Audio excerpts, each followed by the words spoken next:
Assalamualaikum warahmatullahi wabarakatuh. Perkenalkan, kami dari kelompok 8 Sejarah Sastra Indonesia akan memaparkan materi mengenai karya sastra tahun 1980-an. Berikut nama-nama anggota kelompok 8. Yang pertama, Raden Ayu Nur Kalimah Sahada. Yang kedua, Nur Amalia Balkis. Yang ketiga, Rahma Rizkina Mardotillah. Yang keempat, yakni Rizky Wantoro. Pada video kali ini kita akan membahas tentang yang pertama, latar belakang kemunculan sastra angkatan 80-an. Yang kedua, karakteristik karya sastra angkatan 80-an. Yang ketiga, pertumbuhan karya sastra angkatan 80-an. Dan yang keempat, pengarang karya sastra 80-an dan beserta karyanya. Materi pertama adalah latar belakang kemunculan sastra 80-an. Penamaan sastra angkatan 80-an bertolak dari suatu pemi bahwa pada dekade 1980 telah terjadi berbagai inovasi kehidupan sastra kita terhadap angkatan-angkatan sebelumnya. Dalam banyak hal, misalnya dalam ide, diksi, dan teknik pengungkapan, sastra periode 1980 lebih berpijak pada suasana. Sastra periode 1980 juga acap disebut dengan istilah sastra angkatan masa kini atau sastra generasi mutakhir. Sastra angkatan 80-an hadir ketika masa pemerintahan Presiden Soeharto era Orde Baru. Sastra angkatan 80-an terikat oleh aturan ketat yang dipengaruhi oleh kehidupan politik. Pada era Orde Baru, kekuatan militer sangat kuat dan pemerintahan bersifat sentralistik, yang berarti semua kebijakan berpusat kepada pemerintah. Semua hal yang berbau politik dan hak bersuara dibatasi. Soeharto membatasi hal yang berbau politik karena tidak ingin Indonesia dimobilisasi oleh partai-partai politik. Ketika ada sebuah karya sastra yang berbau politik, bersifat mengancam, merugikan, dan menyinggung, maka akan segera ditindaklanjuti oleh Soeharto. Karya sastra yang berhenti terbit pada waktu itu contohnya adalah majalah Jajah. Padahal majalah ini berisi masalah budaya Indonesia. Karya sastra angkatan 80-an lahir ketika masyarakat Indonesia mengalami depolitisasi atau penghapusan kegiatan politik. Maka dari itu, karya sastra pada angkatan ini tidak sesuai dengan realitas sosial politik, tidak menunjukkan masalah-masalah yang terjadi serta kegelisahan yang ada. Dengan adanya sebab-sebab tersebut, maka karya sastra angkatan 80-an menitik beratkan kepada tema percintaan. Margate dan Mirawi adalah dua sastrawan wanita yang menonjol dengan novel berciri fiksi romantik. Pada umumnya, tokoh utama dalam novel mereka adalah wanita, bertolak belakang dengan novel Balai Pustaka yang masih dipengaruhi oleh sastra Eropa abad ke-19, di mana tokoh utama selalu dimatikan untuk menonjolkan rasa romantisme dan idealisme. Karya-karya angkatan 80-an justru selalu mengalahkan peran antagonisnya. Sastra pada angkatan 80-an tidak hanya majalah yang memuat puisi beling dan roman percintaan, tetapi juga majalah khusus wanita yang mengentalkan tradisi sastra populer di Indonesia. Jenis sastra yang sebenarnya sudah hadir pada awal kesusastraan Indonesia dengan istilah roman picisan. Pada era 80-an ini tumbuh juga sastra yang beraliran pop remaja, yaitu lahirnya sejumlah novel populer yang dipelopori oleh Hilman Hariwijaya dengan serial Lupusnya. Justru dari kemasan yang ngepop inilah diyakini tumbuh generasi gemar membaca yang kemudian tertarik membaca karya yang lebih berat. Sekian, terima kasih.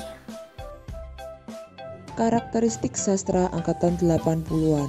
Sebagai suatu angkatan kesusastraan, angkatan 80-an memiliki karakterisasi sebagai berikut. 1. Menampilkan berbagai bentuk inovasi pembaharuan dalam soal ide. 2. Mengetengahkan berbagai bentuk inovasi dalam ekspresi atau teknik ungkap.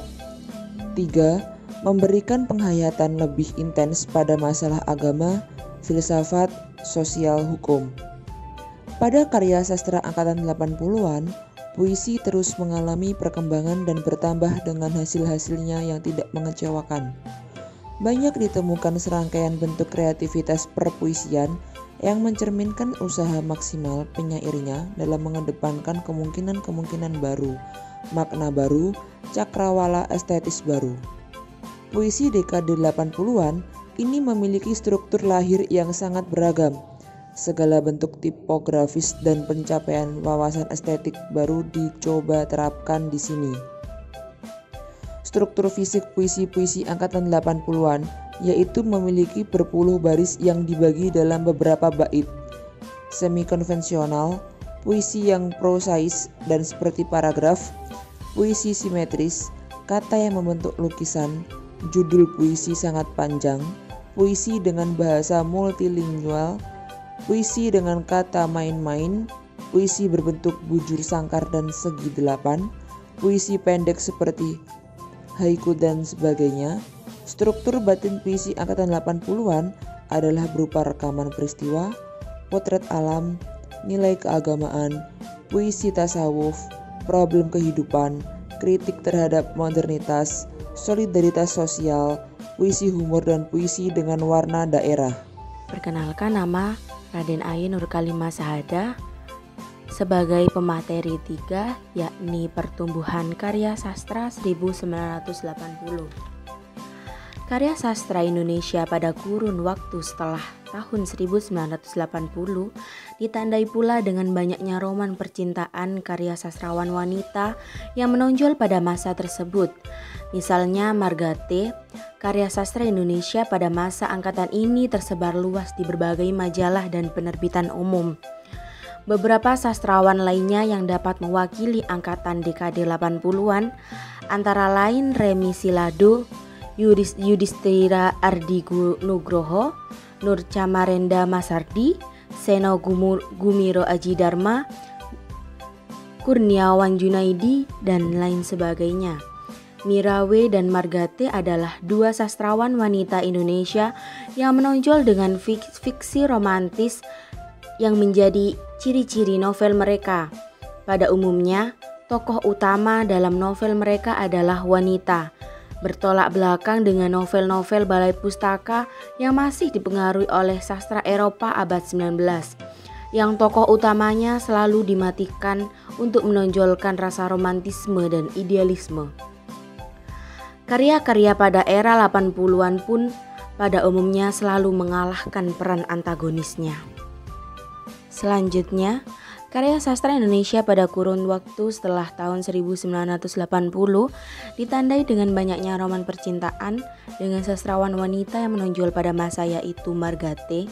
Karya sastrawan Indonesia pada masa angkatan ini tersebut luas di berbagai majalah dan penerbitan umum. Beberapa sastrawan yang dapat mewakili angkatan dekade 1980 ini antara lain adalah Remi Silado, Yudhistira Ardi Nugroho, Nurca Mahendra, Seno Gumiro Aji Dharma, Pipit Senja, Kurniawati Junaidi, Ahmad Fahri, Miki Hidayat, Arifin Nur Habsi, Tarman Effendi Tarsyad, Nur Aini Cahya Khairani, dan Tajuddin Nurgoni. Pada era 1980-an ini juga tumbuh sastrawan yang beraliran pop, yaitu lahirnya sejumlah novel populer yang dipelopori oleh Hilman Hariwijaya dengan pusat apresiasi sastra di Yogyakarta, melainkan Melania Rahadianti. Serial lupusnya justru dari kemasan yang ngepop inilah diyakini tumbuh generasi gemar baca yang kemudian tertarik pada membaca karya-karya yang lebih berat. Ada nama terkenal muncul dari komunitas wanita penulis Indonesia yang dikomandani Titel Said, antara lain La Rose, Lasti Fadlani, Diana Hadaning, Yofi Deves, dan Oka Rusmini. Selanjutnya yaitu mengenai pengarang sastra angkatan 80-an. Pada angkatan ini terdapat dua sastrawan wanita Indonesia yang menonjol dengan fiksi romantis, yaitu Mirawijaya dan Margajua. Bahkan salah satu sinetron di sebuah televisi Indonesia itu mengadaptasi dari novel Mirawijaya yang berjudul Dari Jendela SMP. Karya Margajua yang tidak kalah terkenal yaitu Karmila, Sebuah Hati, Sebuah Ilusi, dan Setangkai Edelweiss. Selain mereka berdua, terdapat beberapa pengarang lainnya seperti Gustav Rizal dengan Segi Empat Mata Sisi, Ben Gemilau Cahaya dan Perempuan Buta, Afrizal Malna dengan Yang Terdiam Dalam Mikrofon, Kalung Dari Teman, Tonggak Puisi Indonesia, serta Arsitektur Hujan. Selanjutnya yaitu dari Seno Gumira Aji Dharma yang mempunyai karya Saksi Mata, Manusia Kamar, Atas Nama Cinta, dan lain-lain.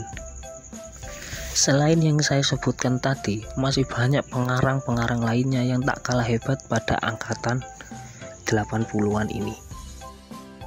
Alhamdulillahirabbil alamin. Cukup sekian pemaparan materi dari kelompok kami. Apabila terdapat kesalahan, baik disengaja maupun tidak disengaja, kami mohon maaf yang sebesar-besarnya. Dan terima kasih karena sudah menonton pemaparan materi dari kami. Kami akhiri, wallahul muwaffiq ila aqwamit thoriq. Wassalamualaikum warahmatullahi wabarakatuh.